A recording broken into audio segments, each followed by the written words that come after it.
Ouverture de la 106e session ordinaire de la Commission nationale d'évaluation des formations dispensées à l'étranger, ce 19 octobre 2022, à la salle des actes de l'École normale supérieure de Yaoundé, sous la houlette du professeur Wilfred Nyombet Gabza, secrétaire général du ministère de l'Enseignement supérieur, qui représente le ministre d'État, ministre de l'Enseignement supérieur, chancelier des orgues académiques, le professeur Jacques Famdongo. La Commission nationale d'évaluation est une instance statutaire qui s'inscrit en droite ligne de la politique de nouvelle gouvernance universitaire prescrite par le chef de l'État Paul Biya. Elle doit s'assurer de la qualité, de l'authenticité des diplômes et autres certificats académiques ou professionnels en provenance de l'étranger. Au cours des assises, 2679 dossiers en provenance de 34 pays sont examinés. Avec 2627 équivalences accordées, 35 dossiers rejetés et 16 faux diplômes. Les motifs de rejet portent sur le défaut d'autorisation, la formation délocalisée non autorisée, la formation en ligne non homologuée et les faux diplômes. Un examen des dossiers réalisé au préalable par croix sous commission technique. Le système est libre. Il faut s'assurer de l'accréditation des formations par le pays hôte. Le chef de l'État a libéré l'enseignement supérieur. Le ministre de l'État l'applique sur la diligence de monsieur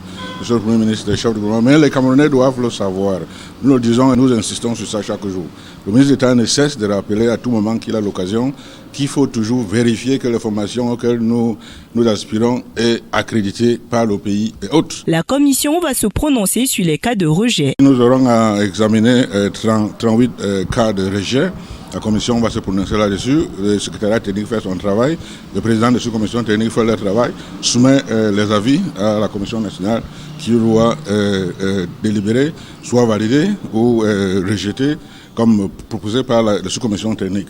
Pour les faux diplômes que nous avons aujourd'hui, il n'y a qu'à peu près 18. La procédure est devenue plus rude, plus transparente et que les vérifications sont faites à tous les niveaux. La cérémonie connaît la présence de la directrice de la coordination des activités académiques au ministère de l'Enseignement supérieur, le professeur Augustina Djela Nwama Fongot, du représentant du ministre de la fonction publique et de la réforme administrative et du représentant des services du Premier ministre entre autres. Au cours des assises, le professeur Augustina Fongot félicite deux membres de la commission. Fin.